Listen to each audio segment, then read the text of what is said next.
পরিপূর্ণ খাঁজ পর্দা করে এই ফিতনার যুগে স্কুটি চালানো হলে সেটা জায়েজ হবে নাকি পর্দা নষ্ট হবে?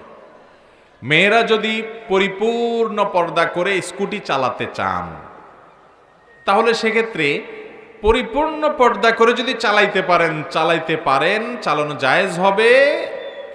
শর্ত হলো পরিপূর্ণ পর্দা থাকতে হবে এবং এই প্রশ্নের উত্তরটি সম্পূর্ণ দেখবেন, এতে করে আপনি বিষয়টি ভালোভাবে বুঝতে পারবেন।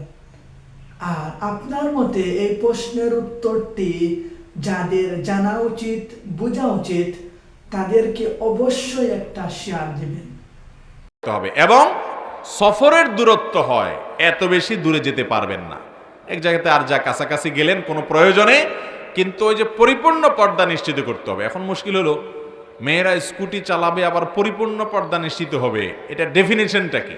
এটা ডেফিনেশন হলো স্কুটি চালাতে গিয়ে অতিরিক্ত বাতাসে তার শরীরের কোনো অঙ্গ প্রত্যঙ্গ যদি প্রকাশিত হয়, শরীরের সাথে কাপড় লেপটে যায়, তাহলে সেক্ষেত্রে পর্দার খেলাফ হবে কি হবে না? হবে। নবী করিম সাল্লাল্লাহু আলাইহি ওয়াসাল্লাম বলেছেন, রুব্বা কাসিয়াতিন আরিয়াত, বহু মহিলা আছে যারা পোশাক পরেও বিবস্ত্র থাকে, পোশাক শরীরে আছে কিন্তু তারপরও সে মূলত বিবস্ত্র, কারণ এমন পোশাক পরছে যে পোশাকের উদ্দেশ্যকে ব্যাহত করে দিয়েছে, এমন টাইট যে শরীরের অঙ্গ প্রত্যঙ্গ বোঝা যাচ্ছে, এমন পাতলা বা এত ছোট শর্টকাট যে শরীরের অনেক অংশ দেখা যাচ্ছে।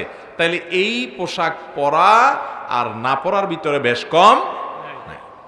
ভাইরা আমার, ইসলাম মা বোনদের পোশাকের ব্যাপারে যে বিশেষ গুরুত্ব আরোপ করে, তারা যেন শালীন পোশাক পরে তাদের সৌন্দর্যকে অপ্রকাশিত রাখে, এটা নারীদের প্রতি কোনো অবজ্ঞা থেকে না, অশ্রদ্ধা থেকে না, নারীদেরকে ছোট করার জন্য না, এটা নারীদের কল্যাণে, তাদের সম্মান, তাদের সম্ভ্রম, তাদের ইজ্জতকে সুরক্ষা দেওয়ার জন্য।